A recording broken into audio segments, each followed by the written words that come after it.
未来72小时，我将在北极圈的春天中采摘野菜、捕捞海鲜，和钓鱼专家一起追逐海鳟，然后和朋友们一起烹饪3顿海鲜盛宴。大家好，我是 FJ， 欢迎来到我的频道鼠犬吠日。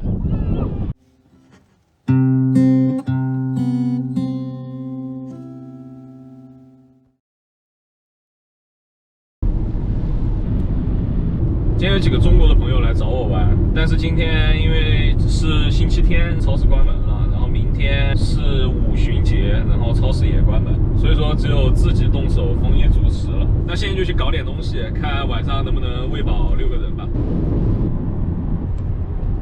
刚刚开车过的时候，在路边上看到好多蕨菜，我现在准备下去摘一点，换上我的雨靴。然后雨衣也穿上。这个蕨菜叫做鸵鸟蕨，因为它长好了之后，它的叶子就跟鸵鸟的羽毛一样。但是它能吃的时候是只有当它刚发芽的时候。看，就在这路边上，但是这一片都有点老了。往这个河流的深处再走走。这个东西在欧洲北部，然后北美好像都有分布。东北好像把它叫做黄瓜香，因为它跟黄瓜一样香。哦，这又发现一片，这一片好像晒太阳晒的比较少，长得还稍微没那么老。哇，这个就是最好的，看看这一丛刚刚长出来，很粗一根一根的。这个是它刚长出来的时候包在这个上面的，这个可以很清楚的看到它刚发芽的时候，就是被这个一层皮包裹着的。等它慢慢长开之后，这层皮就会慢慢的掉下来。这又是一个。摘这个其实最好戴一个手套，因为它这个汁水沾在手上，过个几个小时，然后就会变黑，洗了之后可能要1、2天才消得掉。哦，我已经闻到很香的一股黄瓜的味道了。这个蕨菜其实很早之前维京人就有食用它的传统了，但是现在挪威人日子越过越好了，我感觉知道这个蕨菜能吃的人越来越少了。这一片能晒得到太阳，所以说这一片的好多都已经长得太老了。已经不能吃了，叶子是越没有打开，它的状态就是越好的。这2株的对比就比较明显了，这个还都是一束的状态，这个已经打开了。像这种已经长成了的，可以把它扒开，然后中间这坨小的就也还能吃。这个就基本上已经长成了，这个就像鸵鸟的羽毛一样，很像。这个是刚发芽的。听这个声音就知道它有多嫩了。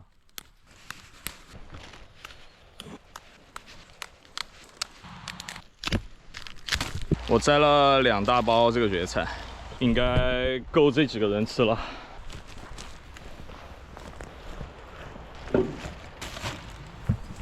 再去试着搞点其他东西。我刚才没戴手套，现在手指头已经变黑了。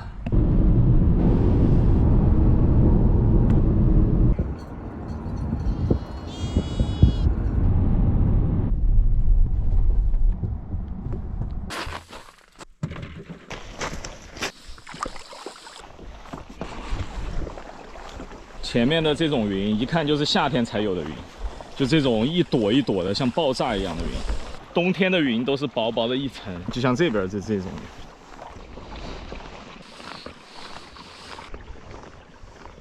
就在我旁边有这些海鸟在扎水，那边应该有小鱼，这个应该是那个北极燕鸥，就在我面前。今年因为天气冷的缘故，那个小鱼已经很少了。原来这个时候海面上就全都是那种这么长的鱼，然后数以百万计，就在离水面很近的地方，黑压压的一片，看上去。今年就没有见到这种情况了，所以现在可以在那个很多农田上看到海鸥在那吃草，因为没有鱼吃，看着还是都挺可怜的今年。那我还是继续往前赶吧，趁现在天气很好。我好像勾到一条鱼，看一下是啥。嗨，我在地图上看到一个非常好的点，我到那个点去试一下。可以先鉴赏一下这个地方哈，两边都是深水区，然后中间有个像小山一样的地方，然后中间还有一个凹槽，像是马鞍的形状。像这种结构，洋流都会非常的强。当涨潮和落潮的时候，现在赶快往我那个好的结构的地方赶。再晚一点可能就要刮风了。这个鱼不把这个探鱼雷达铺满，我就不停下来了，不然为了那些小鱼小虾，耽误今天一天的行程。我马上就要到这个标点了。现在这个海里感觉活起来了，这个探鱼器上一直有东西，10米和30米的地方都有东西。先放个10米看看，没有感觉到有鱼在咬。放到30米的地方看看，没有任何咬钩的痕迹。这不知道是个鱼群还是什么群，有10米高，我得去探一探。很奇怪，没有一丁点反应。我有点不太能理解现在的情况，好吧？我把每个水层深度都探了一遍，什么反应都没有。然后探鱼器上又疯狂的报警。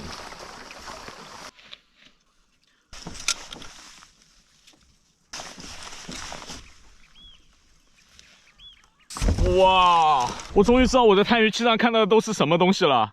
难怪我刚才勾了半天什么都勾不到。哇，这个小虾米通体透明，这个脑子都看得清楚，这个黄色的，不知道是不是脑子还是其他啥东西。我要是今天不把这个虾钓上来，我会一直以为要不就是探鱼器的问题，要不就是我的问题。既然钓上来了，就不浪费了。哇，巨鲜，巨鲜，巨鲜！下一步就是想办法怎么量产这个小虾米了。哦，很好吃，又有新目标了。刚才探鱼机上可以看到那个虾群，大概是一团球吧，直径10米左右吧。但是我能用这个钩子勾到，真的就是运气太好了，不然这个问题会困扰我一辈子。那我必须得再找找这附近的鱼在哪儿了。好像勾到一个什么东西，挺沉的，很沉很沉，但是又不像是鱼。奇奇怪怪的东西挺多的，这下面。我勾到一个海参，然后这个海参它是附在一坨石头上的，难怪这么沉。那我来给它处理一下。再一个珊瑚，这是块石头。现在就更像一个海参了吧？它里边全是水，这是它的排泄部位，这个地方。等它水排完之后，就更像只海参了。今天晚上加菜了，这个海参比我拳头还大。肚子里边这一坨都是它的那个内脏，不知道它等会儿会不会把它吐出来。刚拿上来是个球形，现在慢慢变得越来越像个海参了。那我就不客气了。哦，这条小鱼卡在这个地方了，我还以为它刚才下去了呢。应该还活着吧？哎，还活着，还活着。有点缺氧了，可能大脑。哎，不好意思，我来帮他把那个水过他的鳃，然后有氧气了，不缺氧了，他就自己能走了。应该，真是对不起。得给他人工过一下肺。拜拜。完了，起风了，好像暴雨要来了，风浪都起来了，但是我还没有斩获。好，上鱼，看一下是个什么货色。不要！起大浪了！刚看到这种浪头已经起白色的浪花了，像那个远处那样，就得赶快撤了。现在风速可能7、8米，我现在已经被完全打湿了，然后可能只有7、8度左右，空气里边跟水温差不多了。哦，应该还有半个小时就可以靠岸了。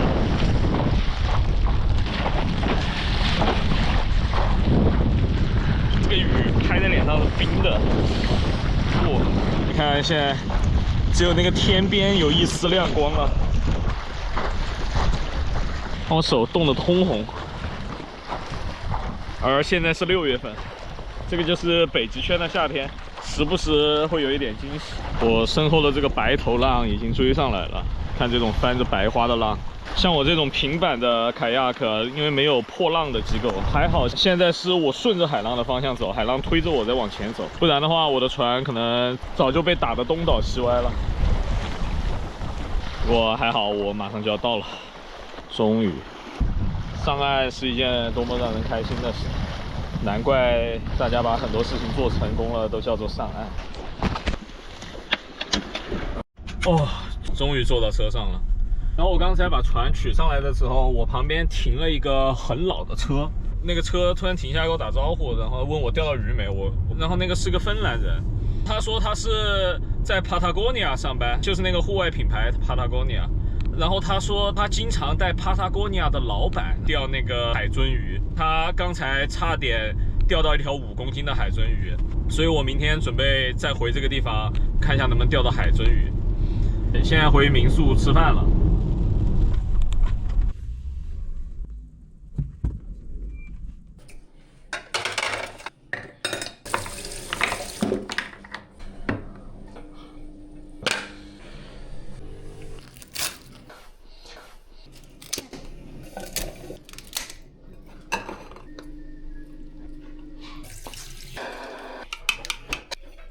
放一个蛋，也行。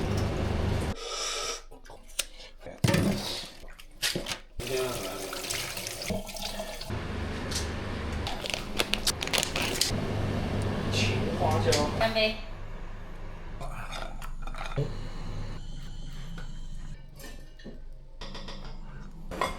算了。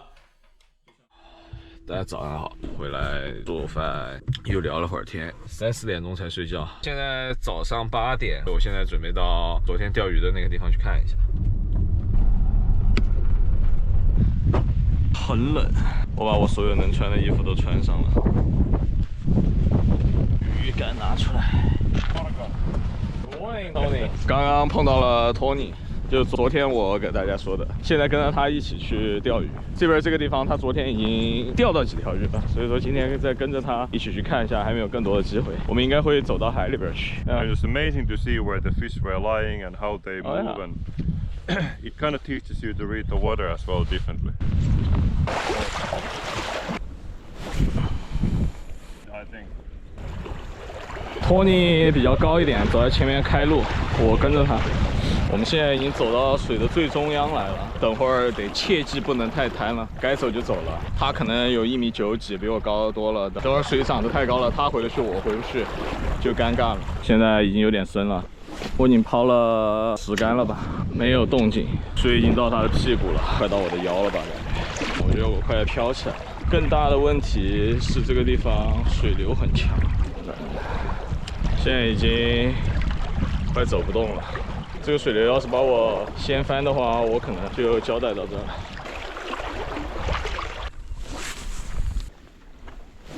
已经抛了有20竿了。他一直在说今天情况有点奇怪，我们在这儿站了1个多2个小时了，一点咬口的迹象都没有。然后我们2个腿都冻麻了，特别从膝盖往上，基本上已经失去知觉了。我得不停的踩着，才能暖和起来。他可能已经动不了了。我现在很想念我的凯亚克。现在我们撤了，换个地方继续钓。虽然鱼没钓到，但是交到了新朋友。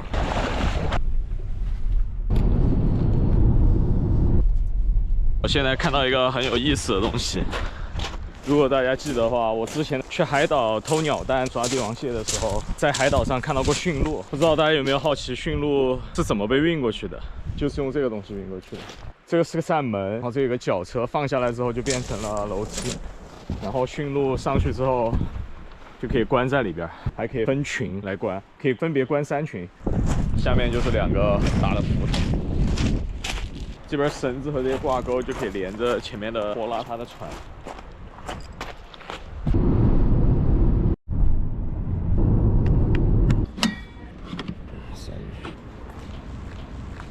我吃这个 Smoky 酒，一个汉堡，一个薯条，一杯可乐，269。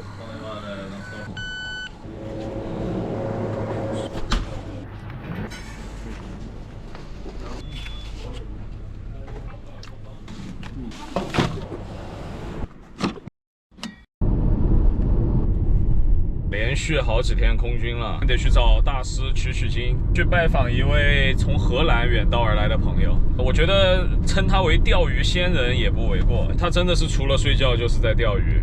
他每年的夏天都会来挪威钓2个月。那今天就去找他，向他学习一点小技巧，看能不能让我逆天改命。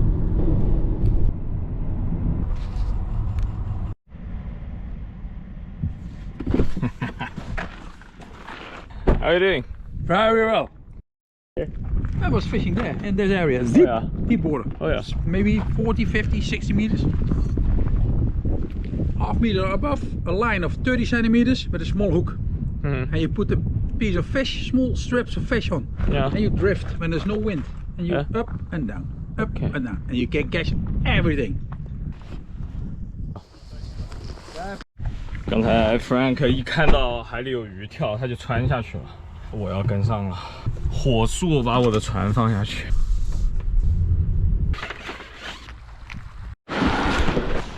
现在去找 Frank， 他应该在那边。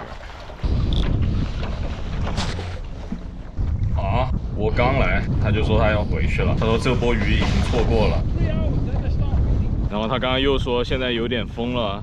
那个鱼一般大风之后2到3个小时才会开始吃饵，看一下他说的准不准。吹得有点失温了，哇，帽子都给我吹掉了。撤了，先去岸上休息一会儿。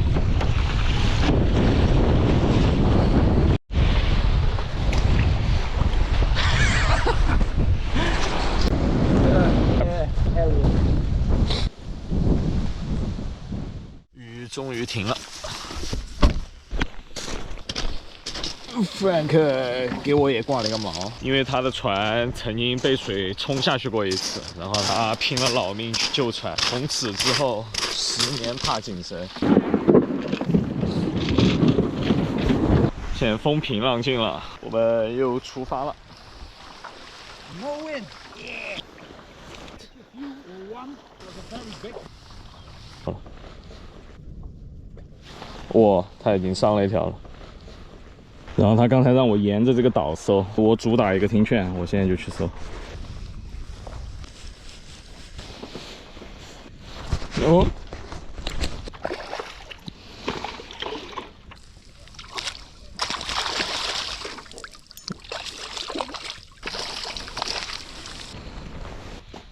很漂亮的一条海鳟鱼。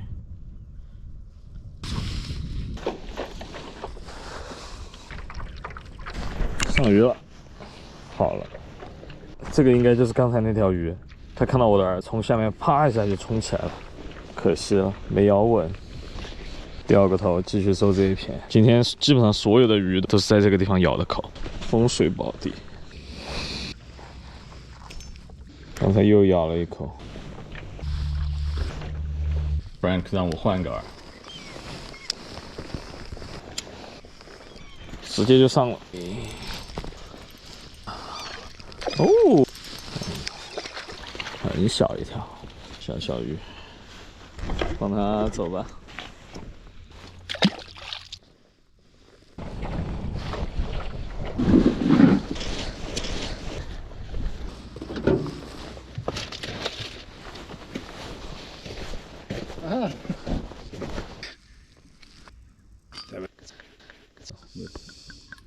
Happy birthday! Happy birthday. And every they stay in the front, turning a few times, and then I saw. Thank Nice you, my to see friend. you. Hey. Yeah, see you.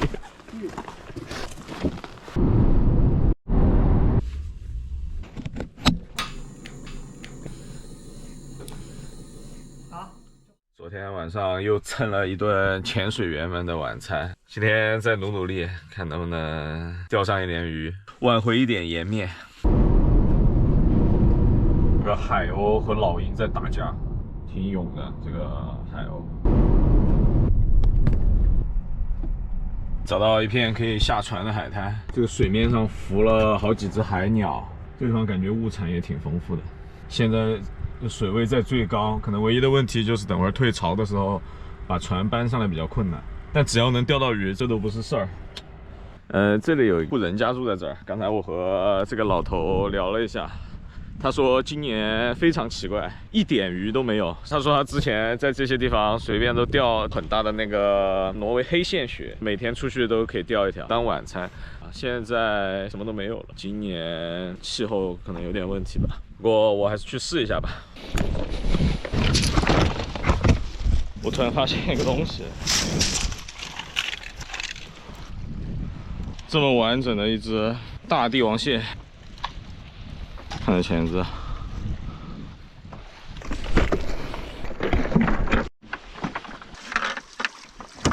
今天先把饵装好。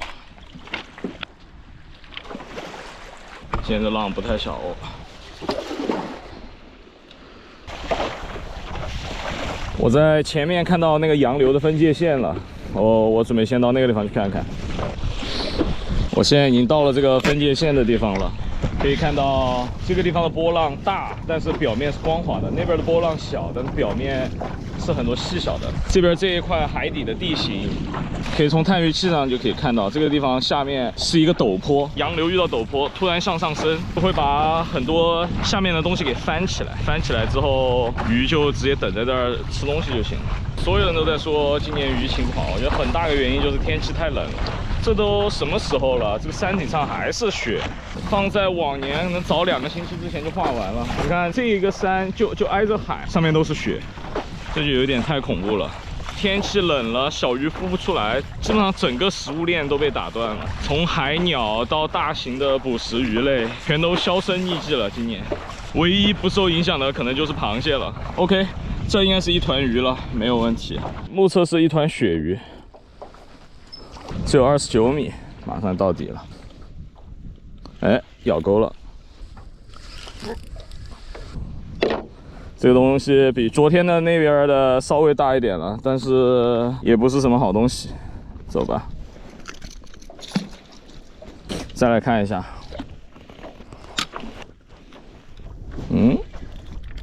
好像有点近哦。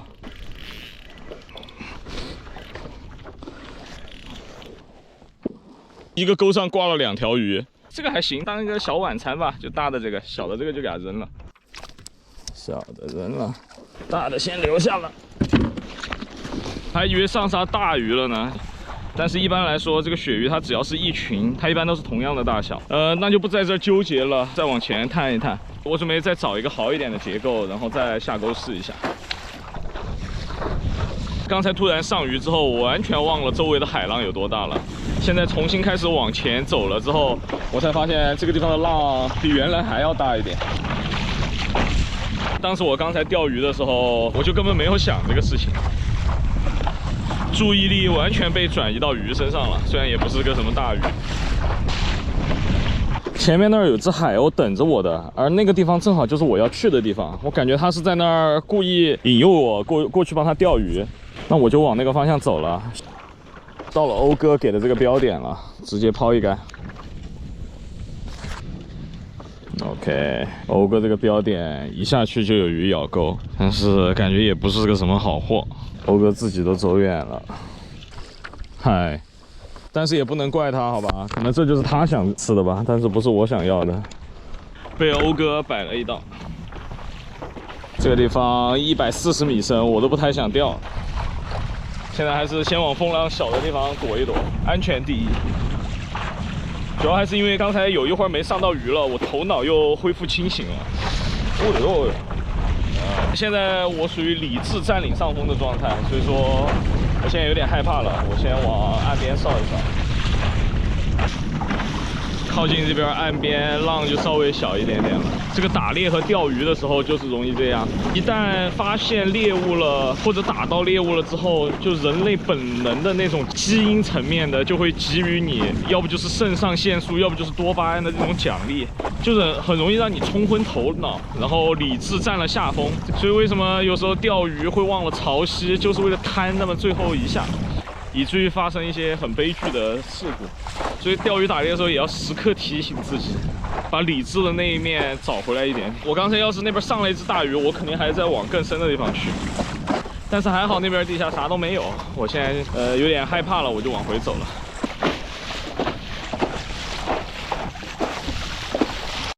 现在在往回走的路上，可以看到这边一片平的，一点结构都没有的地方，然后探鱼器上始终就是一点声响都没有。这就有点像那种一望无际的大平原上，即使有动物，它一般也是躲在洞里或者躲在什么里边的，因为太容易被捕食者抓到了。假如没有结构的话，就没有可以逃的地方。就像我在山上打兔子一样，兔子为什么也喜欢在坡的旁边或者在洞的旁边？就是当有捕食者捕猎它的时候，它可以靠着这些地形，靠着它灵活的优势，即使比它体型大很多的捕猎者，它就可以轻松的逃脱。所以我想鱼大概也是这样的。我在这个平原区域滑了大概已经1公里的样子了，可以看到那个探鱼器上除了零零星星的一点杂音，看不到鱼群。然后我马上就要接近结构了，这边有一个上坡，然后看一下这边坡上会不会情况好转。现在上这个结构了，下面探鱼器立马就开始爆鱼了，60米。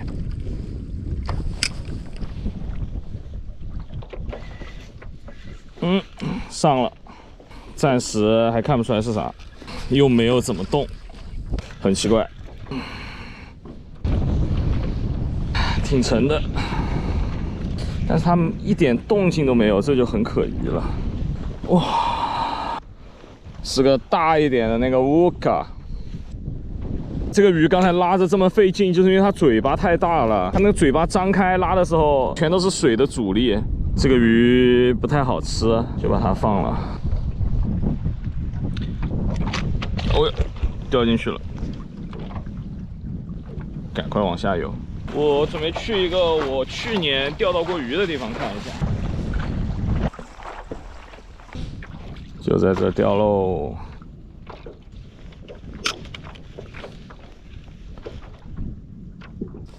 哎，好像有点近了。还可以，还可以。终于钓到能吃的 size 了。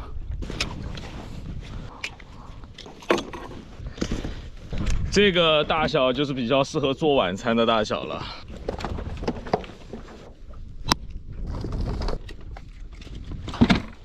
果然还是我这个祖传的老钓点比较灵啊！继续看一下还有没有更多的。哎，有东西咬了。这个大嘴鱼真的就是它嘴太大了，每次提起来的时候，这个阻力都让我以为是一条很大的鱼。哦，上了，又是它，不会是同一只吧？别来了，别来了，牛不好吃，走吧，去岛上看一下吧。哇，这个岛上好多海鸥，那片山头上，这片山头上，然后这个斜坡上也是。但是我没有别的意思，我只是想上去上个厕所。哦哟，好多海胆！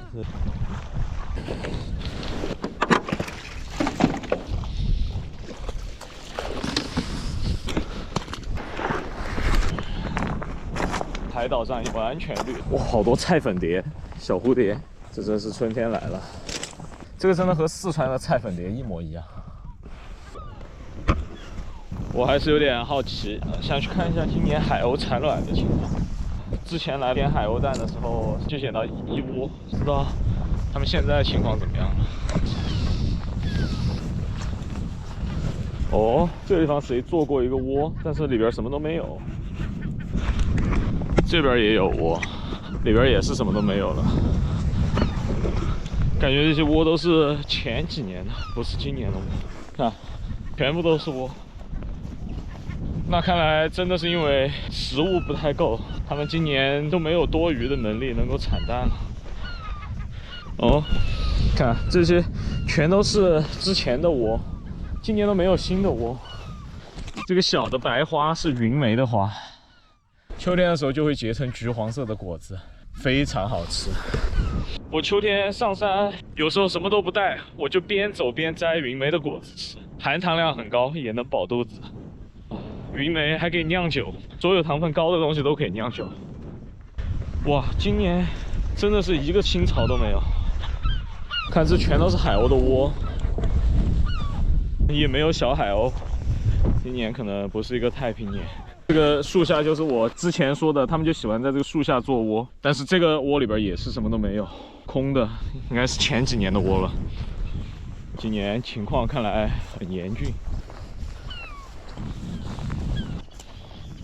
这边全都是往年的窝，可以想象好的年景这边是一片什么样的景象，全部都是海鸥的巢、海鸥的蛋。但是今年就是因为鱼太少了，那么也算对海鸥完成了一次回访。现在就回去继续钓鱼了，毕竟还有好几张嘴等着吃饭呢。哇！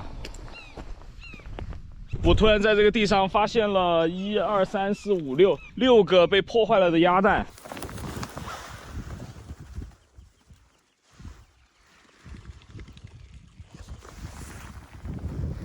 这个应该是刚才在那边，对，就应该是那一群鸭子，欧洲绒鸭产的蛋，全部被破坏了。这个已经被吃完了，这些吃了一半，我觉得很有可能就是海鸥的杰作，因为今年食物真的太少了，它就只有去吃其他动物的蛋。海鸥开始吃其他鸟的蛋，是因为海里的鱼减少引起的连锁反应。而海鸥把其他鸟的蛋吃完了之后，其他鸟的数量就会减少，然后第2年当鱼群的数量开始恢复的时候，就会恢复得更快一点。感觉这就是大自然很神奇的一种自我调节。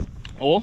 我把这个岛逛遍了，这个可能是唯一剩下的一个有蛋的巢了。然后这个不知道是谁搭的一个什么东西，这是我把整个岛转完之后发现的唯一一个有完整的蛋的巢了，还是海鸥自己的。看来鸭子是比海鸥要善良不少，不会去乱吃别人的蛋。那么这样看来，我前几天空军不是我不太行，而是大自然没有给机会。但是我自己也有一定的责任，就是我对鳕鱼和这些常见经济鱼种的钓法不是太熟悉。我从来没有认真研究过怎么钓鳕鱼，因为之前的话太容易了。哦，这还有一个海鸥蛋。整个岛转下来就只有2个海鸥的巢了。天气暖和了，这海上也热闹起来了。那又是另外一个钓鱼佬。不知道他钓到鱼了没？撤了。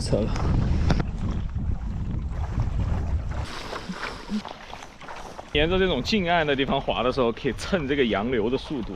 我现在根本就没怎么踩，现在有5阶速度。假如去到那个海中间的话，你就是踩多少就是多少。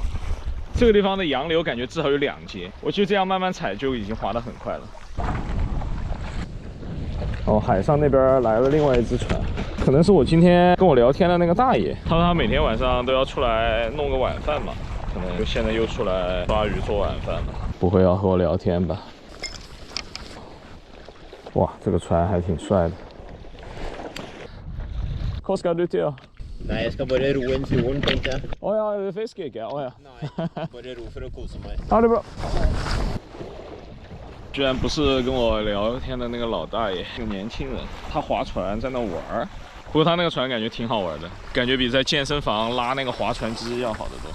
我去前面那个转角的地方再看看，我感觉那个地方可能还有点细。没有就回去吃饭了。现在6月份了，马上快9点钟了，这个太阳还挂在半空中，下面很大一块红色的。OK， 不会这一群都是这个吧？赶快再下。哦，又被咬住了，一模一样。张嘴。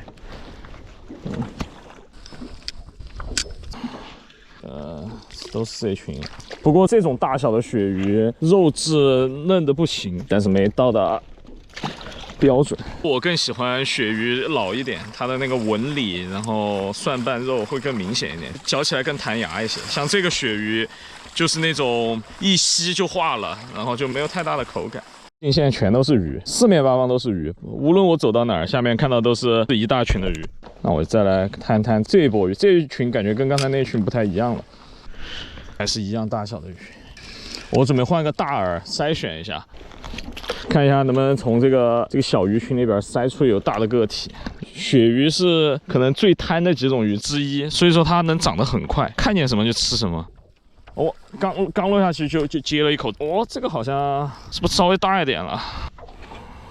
哦，这个可以，这个可以吃了，这个大小够了，差不多。先不管它，继续钓一钓。还没落下去，感觉又要被咬了。哎，又咬了。行不行？小了。先把这只鱼敲晕吧。这一只又稍微更体面一点了，嘴巴张开一下，谢谢。好，再来取这个钩。刚刚这群鳕鱼感觉有好几吨，但是就是太小了，我弄得累得不行。下次带一个轻一点的，但是大一点的钩子，把鱼筛选一下。主要这次出来也没有想到钓鳕鱼会这么困难，今年可以说是地狱难度了。这么多应该也够我们几个人吃了，我就不再多弄了。那就迎着9点钟的太阳回家了。不得不说，我捡的这个漂流木是真的好用，比我买的那个敲鱼的棒子好用多了，又轻，而且我感觉比那个买的棒子威力更大一些，因为它柄要长一些。而且这个握把我可是太喜欢了，这个握把是完美贴合我的手型的。这个地方的凹陷正好和我大拇指的这一坨扣住，然后直接敲，不能再合手了。这个东西我想一下，要不要回去给它做点什么防腐什么的，我得当成传家宝一样留下来。完美木棍。上岸之后把鱼杀了，然后把肉取出来了，弄干净了再回去。现在潮水吹到最低了，我得爬这么高上去。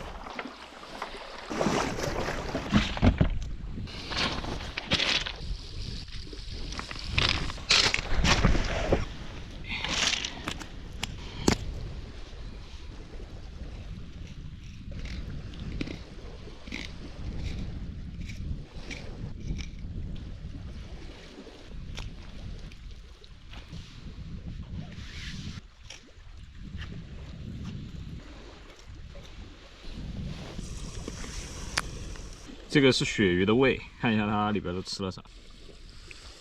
这里边居然是一只鳌虾，我把这个虾洗一下，看什么样的。这下洗干净了，哎，这个虾的肉看着还挺多的，个头还挺大的。干脆我拿回去多，这个虾是我抓到的，然后让他们尝一尝味道吧。这个黑膜要去掉。鱼太小了，这么多鱼就片出这么一点肉。哦，虾忘拿了。